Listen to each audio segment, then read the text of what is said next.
దేవునికి స్తోత్రం. హల్లెలూయా. Praise the Lord, praise the Lord. అందరికీ మనసులు ఉన్నాయి. మనస్సు తెలుసు కదా, మనసులు ఉన్నాయి. ఆలోచిస్తూ ఉంటారు. మనకి అవసరతలు ఏంటి, ఏం కావాలి, జీవించడానికి ఏం కావాలి, మనం బ్రతకడానికి ఏం కావాలి, మరి ఇంకా తక్కిన విషయాలు ఏయో ఆలోచిస్తూ ఉంటాం. అవునా కదండి? మరి ఆలోచనల ఏ విధంగా ఆలోచిస్తే, ఏ విధంగా మనం తలంచితే, ఏ విధమైనగా మనసు ఉంటే మరి ఆ మనసును బట్టే జీవితం ఉంటుంది. మన జీవితం బాగోవాలన్నా, చెడిపోవాలన్నా, ఉన్నత స్థానంలో ఉండాలన్నా, ఉన్నత స్థితిలో ఉండాలన్నా, ఉన్నతంగా జీవించాలి అన్నా, శ్రేష్టకరమైన జీవితం జీవించాలన్నా మన ఆలోచన బట్టే ఉంటుంది. మన ఆలోచన మంచిదైతే జీవితం మంచిగానే ఉంటుంది.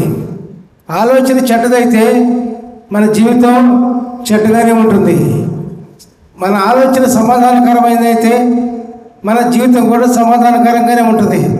చక్కగా అది జరిగిపోతూ ఉంటుంది. అదే ఆలోచనలోనే మన జీవితం అన్న సంగతి ఒకసారి ప్రతి ఒక్కరు కూడా గ్రహించాలి. మరి గ్రహించినప్పుడు ఇప్పుడు మన జీవితాలు సరివుతాయి ప్రియులారా. మరి అట్లాగే దేవుడు వచ్చి అల్లో కానీ దేనిందా కానీ దేవుడు వచ్చి మరి మీకేం కావాలి కోరుకోమన్నప్పుడు మీరేం కోరుకుంటారు చెప్పండి? మీరేం కోరుకుంటారు?